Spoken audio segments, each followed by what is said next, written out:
اعوذ باللہ من الشیطان الرجیم بسم اللہ الرحمن الرحیم السلام علیکم ورحمۃ اللہ وبرکاتہ۔ امید ہے آپ سب لوگ خیریت سے ہوں گے۔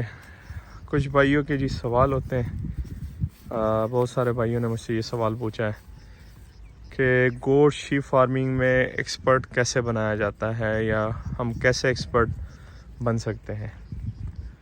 دیکھیں، ہر چیز کو سیکھنے میں ایک ٹائم پیریڈ لگتا ہے۔ ایسے نہیں ہے کہ آپ ایک بکری ایک جانور لا کے بس آپ نے رکھ دیا تو آپ ایکسپرٹ بن گئے۔ آپ کو پراپر ریسرچ ڈاکومنٹس فالو کرنے پڑتے ہیں، آپ کو ایکسپیرینس بندوں سے گائیڈ لائن چاہیے ہوتی ہے، آپ کو ڈاکٹر کے مشورے سے چلنا ہوتا ہے۔ اب بات رہی کہ بھئی آپ خود کیسے ایکسپرٹ بن سکتے ہیں۔ خود ایکسپرٹ بننے کے لیے آپ کے پاس یہ آپشن ہوتا ہے کہ جب آپ کے پاس جانور 10 12 15 مطلب 5 سے اوپر یا 5 آپ کے پاس تعداد ہیں، تو کبھی آپ ان کو چرائی کروا رہے ہیں یا کبھی آپ ان کو اسٹال فیڈ پہ رکھ رہے ہیں۔ اس طرح کی سینیریو میں آپ کو بہت سارے ایشوز آتے ہیں، بہت سارے ایشوز آپ کو فیس کرنے پڑتے ہیں، ان کی فیڈ کے حوالے سے، ان کی ڈیزیز کے حوالے سے، ان کو رکھنے کے حوالے سے، ان کی رہائش کے حوالے سے۔ تو جب آپ کے پاس گائیڈ لائنز ہوتی ہیں، آپ کسی ایکسپرٹ بندے سے، کسی تجربہ کار بندے سے رابطے میں رہتے ہیں اور وہ آپ کو صحیح طریقے سے گائیڈ کرے، تو ٹائم ٹو ٹائم آپ خود ایکسپرٹ بنتے جاتے ہیں۔ اور اس میں ٹائم لگتا ہے، ایسے کوئی نہیں ہے کہ آپ نے بس 1 مہینے میں یا 1 سال کے اندر آپ پورے کے پورے ایکسپرٹ بن گئے۔ بہت سارے ڈیزیز ایسے ہوتے ہیں جو کہ بہت سارے ایکسپرٹ لوگوں کے پاس بھی نہیں آئے ہوتے ہیں، تو ان کی صحیح گائیڈ لائنز کے لیے یا اس کی تشخیص کے لیے آپ کو proper DVM doctor, M Phil doctor یا PhD لیول کے جو ڈاکٹر ہوتے ہیں ان سے تشخیص کروانا ہوتی ہیں۔ ایک چیز جب آپ کے سامنے سے گزر جائے، ایک بیماری آپ کے سامنے سے گزر جائے، تو اس کے بعد آپ کو اس کا آئیڈیا ہو جاتا ہے کہ یار یہ جو چیز ہے، یہ میرے پاس لاسٹ ٹائم اس طرح ہوا تھا تو میں نے اس کی یہ ٹریٹمنٹ کی تھی، یا ڈاکٹر صاحب نے مجھے یہ بتایا تھا۔ تو اس چیز کو لے کے آپ، اس ٹریٹمنٹ کو لے کے آپ کے پاس ایک نالج آ جاتا ہے، تجربہ آ جاتا ہے۔ سب سے بیسٹ طریقہ یہی ہے۔ میں نے کیسے سیکھا؟ میں نے بھی ایسے ہی سیکھا، مجھے بھی الف بے تے کا نہیں تھا پتہ۔ آج بھی میں سیکھ رہا ہوں، مجھے 8 سال ہو گئے، لیکن ابھی بھی میں بہت ساری باتیں سیکھ رہا ہوں۔ ہر سال کوئی نہ کوئی نئی بات میرے علم میں آ جاتی ہیں۔ تو سب سے بیسٹ طریقہ یہی ہے کہ جب بھی آپ کے پاس کوئی ڈیزیز آتی ہے، کوئی بیماری آتی ہے، اس کا جب آپ علاج کرتے ہیں، کسی ایکسپرٹ بندے کے تھرو کرتے ہیں یا ڈاکٹر کے تھرو کرتے ہیں، تو وہ آپ اپنے ساتھ نوٹ کرتے جائیں۔ جب آپ اپنے پاس اس کو نوٹ کریں گے تو آپ کو جب بھی کبھی دوبارہ وہ مسئلہ آئے گا، آپ کو اس چیز کی تشخیص کرنی چاہیے، آپ کو اس چیز کا یہ علم ہو کہ یار یہ جو بیماری ہے یہ وہی بیماری تھی جو لاسٹ ٹائم مجھے کسی ایکسپرٹ بندے نے گائیڈ کیا تھا، میں نے یہ ٹریٹمنٹ کی تھی یا انہوں نے آ کے یہ ٹریٹمنٹ کی تھی، تو اس سے یہ بیماری ٹھیک ہو گئی تھی۔ کیونکہ دیکھیں، ڈائگنوز کرنا جو ہے نا، اس بیماری کو ڈائگنوز کرنا یا کسی بھی بیماری کو، کسی بھی مسئلے کو ڈائگنوز کرنا، اس کی تشخیص کرنا، یہ سب سے بڑا ہنر ہے۔ جب آپ یہ سیکھیں گے تو اس کے بعد اس کا جو کیور ہے، جو اس کا علاج ہوتا ہے، وہ آپ خود آٹومیٹکلی سیکھ جائیں گے۔ وہ کیسے سیکھیں گے کہ وہ آپ کے سامنے ایک چیز، اگر ایک چیز آپ کے نظروں کے سامنے سے گزر گئی تو آٹومیٹکلی آپ کو آئیڈیا ہو جائے گا۔ نیکسٹ ٹائم جب بھی کبھی سیم پوزیشن آپ کے پاس آئے گی، آپ اس کی ٹریٹمنٹ خود کر سکیں گے۔ سب سے بیسٹ طریقہ یہ ہے۔ اچھا، بہت سارے مسئلے مسائل ایسے ہوتے ہیں، آپ یقین مانیں، کچھ ڈاکٹر حضرات DVM شاید میری یہ بات تھوڑی سی مائنڈ بھی کر جائے، میں ان کی قابلیت پہ کوئی شک نہیں کرتا۔ انہوں نے پڑھا ہوتا ہے، سالوں انہوں نے کتابیں چھانی ہوتی ہیں، خواری کی ہوتی ہے، پیسے لگائے ہوتے ہیں، ان کے پاس علم ہوتا ہے۔ لیکن بہت سارے مسئلے مسائل میرے سامنے ایسے بھی آئے جو کہ DVM ڈاکٹر بھی نہیں سمجھتے۔ ایون PhD لیول کے ڈاکٹرز بھی میں نے دیکھے کئی پہ کہ انہیں اس بیماری کا یا اس پرابلم کا سولوشن نہیں پتہ ہوتا، ایگزیکٹ سولوشن جو ہوتا ہے۔ لیکن ایک نارمل ایکسپیرینس جو فارمر ہوتا ہے، انہیں ان کا علم ہوتا ہے۔ اب جو ڈاکٹر حضرات یا جو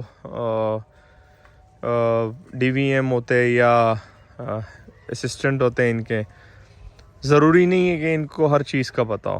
اور یہ بھی میں آپ کو بات بتاؤں، بہت ساری چیزیں ایسی ہیں جس کا ایک فارمر کو نہیں پتہ ہوتا، ایک چرواہے کو نہیں پتہ ہوتا، لیکن وہ ڈاکٹر کو پتہ ہوتا ہے کیونکہ انہوں نے پڑھا ہوتا ہے. تو آپ نے دونوں سائڈ سے ہیلپ لینی ہے، اپنے ڈاکٹرز کی ہیلپ بھی لینی ہے، آپ نے کسی ایکسپرٹ چرواہے کی یا کسی ایکسپرٹ بندے کی ہیلپ لینی ہے. زیادہ تر جو پرانے دور کے چرواہے ہیں جو فری گریزنگ کرواتے ہیں باہر جانوروں کو، گاؤں شاؤں کی میں بات کر رہا ہوں، وہ دیسی ٹوٹکے یوز کرتے ہیں. تو باقی آپ پہ ڈیپینڈ کرتا ہے، آپ دیسی ٹوٹکے بھی ان سے پوچھیں، اپنے نالج میں اضافہ کریں، اور بغیر کسی تحقیق کے، بغیر کسی تشہیر کے آپ کسی کو بھی کوئی علاج نہ بتائیں. کیونکہ ہو سکتا ہے کہ آپ نے اس چیز کو ڈائگنوز صحیح نہیں کیا ہو اور آپ کسی کو علاج بتاتے ہیں جو آپ نے کیا ہے، ضروری نہیں اس کے پاس بھی وہی مسئلہ ہو. پہلے اس چیز کو ڈائگنوز کریں، اس پرابلم کو ڈائگنوز کریں، اس مسئلے کو چیک کریں. اس مسئلے کو چیک کرنے کے بعد آپ کو صحیح آئیڈیا چلے گا کہ یار اس کا میں نے علاج کیا کرنا ہے. تو ٹائم لگتا ہے اس کی خوراک پراپر دینے پہ، سردی گرمی خزاں بہار ہر موسم میں جو آپ ان کی فیڈ ان کو دے رہے ہیں، جو آپ کے پاس مسئلے مسائل آتے ہیں. اب گریزنگ میں الگ مسئلے ہیں، سٹال فیڈنگ میں الگ مسئلے ہیں. سوری پیچھے سے اذان کا ٹائم ہو چکا ہے. اذان اس سے پہلے تقریباً کوئی 10 منٹ سے اذانیں سٹارٹ ہو چکی ہیں، اور 10 منٹ تک میں ویٹ کرتا رہا. اذانیں ہو چکی ہے کافی ساری، تو اس کے بعد میں نے یہ ویڈیو بنانی شروع کی ہے. تو ایسے نہ ہو کہ آپ لوگ مائنڈ کر لیں کہ اذان ہو رہی ہے آپ چپ نہیں ہو رہے. 10 منٹ میں نے تقریباً کوئی زیادہ 8-10 اذانیں تقریباً ہو چکی ہیں جو کہ میں نے سنی. اس کے بعد میں نے ویڈیو بنانی شروع کر دی. تو واپس ٹاپک کی طرف آتے ہیں کہ آپ جب جانور رکھتے ہیں پریکٹیکلی، تو جب سٹال فیڈ پہ رکھتے ہیں تو آپ کا ایکسپیرینس کچھ اور ہوتا ہے. جب آپ گریزنگ پہ رکھتے ہیں، چرائی پہ رکھتے ہیں، تو آپ کا ایکسپیرینس کچھ اور ہوتا ہے. جب آپ پری گریزنگ پہ یا پری سٹال فیڈنگ پہ رکھتے ہیں کہ کچھ گریزنگ کرواتے ہیں، کچھ سٹال فیڈنگ کرواتے ہیں آدھا، تو آپ کا ایکسپیرینس کچھ اور ہوتا ہے. مطلب ہر کیٹیگری میں آپ کا ایکسپیرینس جو ہے وہ چینج ہوتا ہے. پھر بکریوں میں بہت ساری بیماریاں ایسی ہیں جو کہ صرف بکریوں میں ہیں، بہت ساری بیماریاں ایسی ہیں جو کہ صرف بھیڑوں میں ہیں. ہر جانور میں پھر کچھ چھوٹے جانور ہوتے ہیں، چھوٹے جانوروں کی بیماریاں الگ ہیں، بڑے جانوروں کی بیماریاں الگ ہیں، بریڈرز کی بیماریاں الگ ہوتی ہیں، پریگننٹ کی بیماریاں الگ ہوتی ہیں. تو ہر جانور کی ڈفرینٹ ہی بیماریاں ہوتی ہیں، وہ ڈیپینڈ کرتا ہے ان جانوروں پہ. تو اس وجہ سے میں کہتا ہوں کہ جب تک آپ کے پاس زیادہ جانور نہ ہوں اور آپ ہر کیٹیگری کا اس میں بزنس نہ کریں یا نہ رکھیں، تو آپ کے پاس اس کا کوئی سولوشن نہیں ہوتا. ایگزیکٹ آپ کو میجرمنٹ کا، ایگزیکٹ آپ کو ڈائگنوز کا صحیح سے آئیڈیا نہیں لگتا. وہ ڈیپینڈ کرتا ہے آپ کے ایکسپرٹیز پہ، آپ کے ایکسپیرینس پہ، آپ کس ٹائپ کی اس کو ڈائٹ دے رہے ہیں، کس ٹائپ کی آپ وہ فارمنگ کر رہے ہیں، کون سے ٹائپ کے آپ کے پاس جانور ہیں، کس بریڈ پہ آپ کام کر رہے ہیں، کیا ان کی ایج ہے، آیا وہ پریگننٹ ہے، حالی ہے، فیمیل ہے، وہ میل ہے، وہ بچے ہیں، اس کو آپ گریزنگ پہ لے کے جا رہے ہیں یا آپ سٹال فیڈنگ پہ لے کے جا رہے ہیں. یہ ساری چیزیں بہت زیادہ میٹر کرتی ہیں. تو یہ ٹائم ٹو ٹائم آپ سیکھتے ہیں. جب آپ ایک دفعہ لیٹ سپوز سٹال فیڈ پہ آپ جانور رکھ رہے ہیں گھر کے اندر اور ان کو باہر سے کھلا پلا رہے ہیں لا کے، تو آپ بے شک 10 سال بھی اس جانوروں کو رکھیں، 20 سال بھی آپ رکھیں، لیکن آپ کا ایکسپیرینس کبھی بھی چرواہے کے ساتھ میچ نہیں ہوتا اور جو فری باہر والی گریزنگ کرواتا ہے. اور چرواہے کا ایکسپیرینس کبھی بھی آپ کے ایکسپیرینس سے میچ نہیں کرتا، کیونکہ چرواہا سٹال فیڈ پہ پالتا نہیں ہے، آپ سٹال فیڈ پہ پال رہے ہو، اور آپ چرواہے کی طرح فری گریزنگ پہ نہیں پال رہے ہو. تو آپ دونوں کے ایکسپیرینس جو ہے وہ الگ الگ ہوتے ہیں. ان کا الگ ایکسپیرینس ہوتا ہے، آپ کا الگ ایکسپیرینس ہوتا ہے، آپ کی ایکسپرٹیز الگ ہوتی ہے، ان کی ایکسپرٹیز الگ ہوتی ہے. تو کچھ آپ نے ان سے سیکھنا ہے، کچھ آپ نے ان کو سکھانا ہوتا ہے. تو اس میں شرم والی کوئی بات نہیں ہے. اور دیکھیں، آپ جس سے ایک لفظ بھی سیکھ رہے ہیں، ایک چیز بھی آپ کو وہ بتا رہے، تو وہ